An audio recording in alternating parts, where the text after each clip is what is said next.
He's the Weasley that we don't see much of in the movies. In fact, it's just one scene that Charlie Weasley appears in, and that's during the Chamber of Secrets when he's featured in the background of a photo of the Weasley family during their trip to Egypt. Other than that, he's basically non-existent in the on-screen adaptation of the book. So it's the book we go to in order to strip out the details on the second-born Weasley child. So let's take a look at his story. Let's take a look at the life of Charlie Weasley.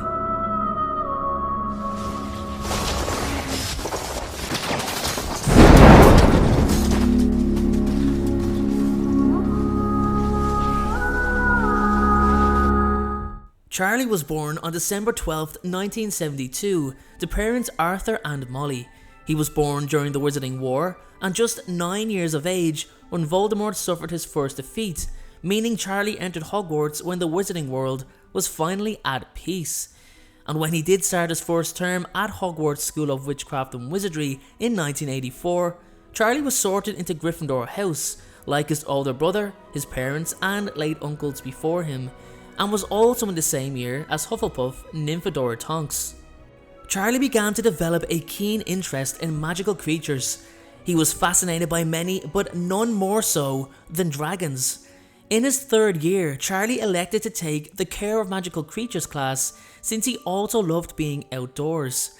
It was around this time that he snuck into the Forbidden Forest, having become fully convinced that he could catch a dragon in there. Well aware of the dangerous creatures within, his older brother Bill reluctantly accompanied him so that Charlie would not have to face such dangers alone. Charlie would later admit to a classmate of his how he had been sneaking into the Forbidden Forest more often than Bill or the teachers knew about.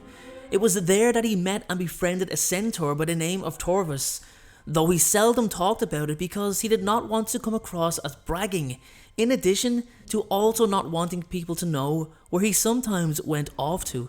By his 5th year, Charlie was appointed as a prefect and eventually became captain of the Gryffindor Quidditch team, playing as Seeker, a position in which he greatly excelled at.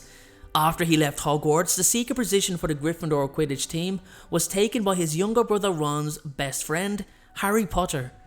Charlie took his apparition test twice. He failed on the first attempt, materializing 5 miles south of his target location, on top of an old Muggle woman doing her shopping. However, he passed on the second attempt. His brothers George and Fred made fun of this, but not to his face, only behind his back. After leaving school, Charlie made a big decision to leave his family home and Britain altogether to move to Romania to study dragons. At some point, he acquired a new wand. His old wand was passed down to his youngest brother Ron. It is quite unusual for a wizard to change his wand, especially after being paired with it at such a young age.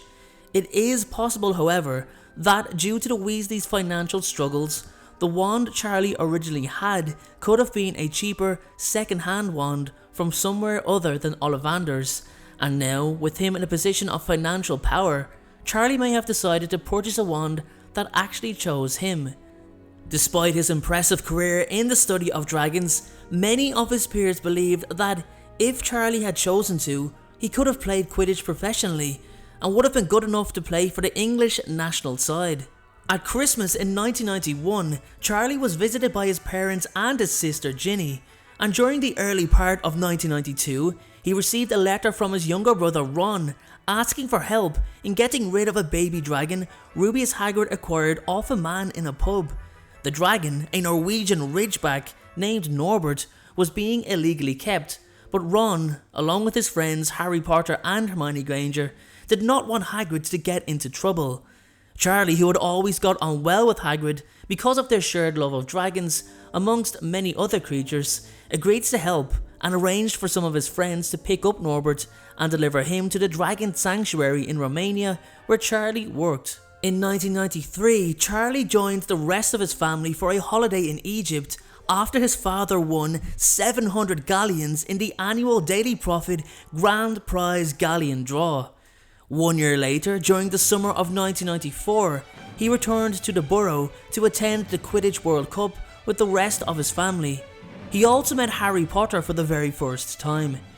During the Death Eater disturbance in the aftermath of the Irish victory, Charlie, along with his father, Bill and Percy, assisted the Ministry in attempting to stop it. He stayed at the Burrow for the remainder of the summer and accompanied his siblings, Harry and Hermione, to King's Cross Station to see them all off to Hogwarts on September 1st.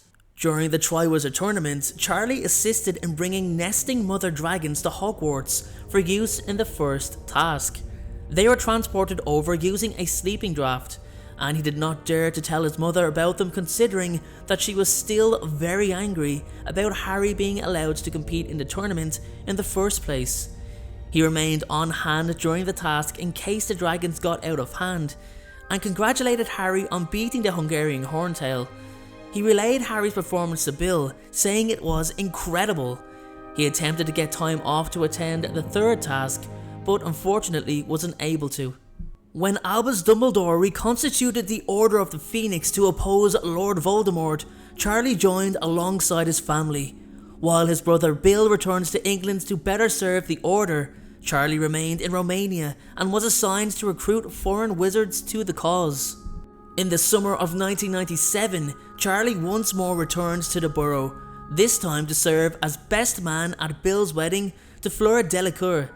During a birthday celebration for Harry the day before the wedding, he informed Hagrid that Norbert was doing well and was now called Norberta, since they had discovered, to Hagrid's surprise, that the dragon was actually a female.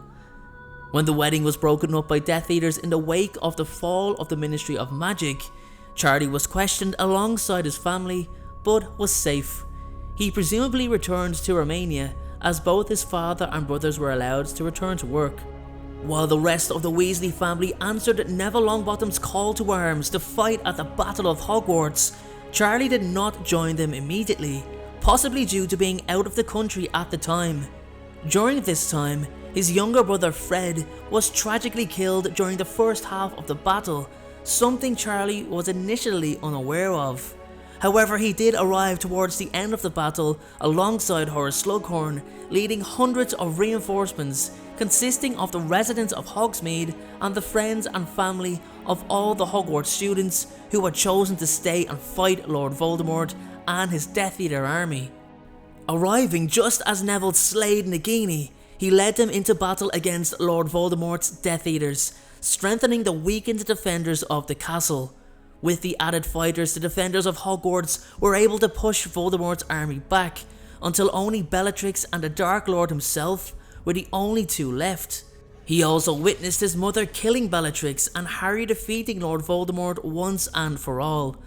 It can be assumed that after the battle ended, he sat with his family and mourned Fred, as well as the others that had fallen. Following the war, Charlie did not marry or have any children, as he was more interested in studying dragons than forming a romantic attachment. However, he had many nieces and nephews through all of his living siblings and loved them all dearly.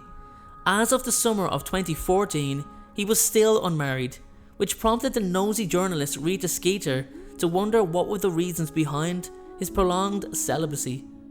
Thank you so much for watching, everyone, and this is just a quick reminder that if you have not followed me on Instagram to be in with a chance to win one of the prizes listed, then please make sure to hop on over to Instagram, follow me at InstaDNJ, and you'll be entered automatically into the draw to win one of the following prizes that will be listed in the comment section below or in any of my previous videos where I've mentioned this competition. And that is all for today's video, everyone. Thank you so much for watching. I'd love to know your thoughts in the comment section below, and I encourage you to please subscribe and share my videos if you like my content, because without your help the channel cannot grow. And with that being said, making videos on a regular basis does cost time, money and a serious amount of effort. However, I absolutely love making videos. It's my dream and it's my passion. So if you'd like to contribute to helping the channel to grow for just $1 a month minimum through Patreon, it truly helps, and it means that I can put fewer ads in my videos as my Patreon grows. You don't have to donate, this is just on the kindness of your heart. The link is in the description below, and please make sure to check out my other videos that will appear on screen and my merchandise link below too. I also have a second channel called Game of Thrones Lore that will have regular content uploaded on it very soon. Thanks again for watching everyone, it means the world to me and I hope you all have a fantastic day.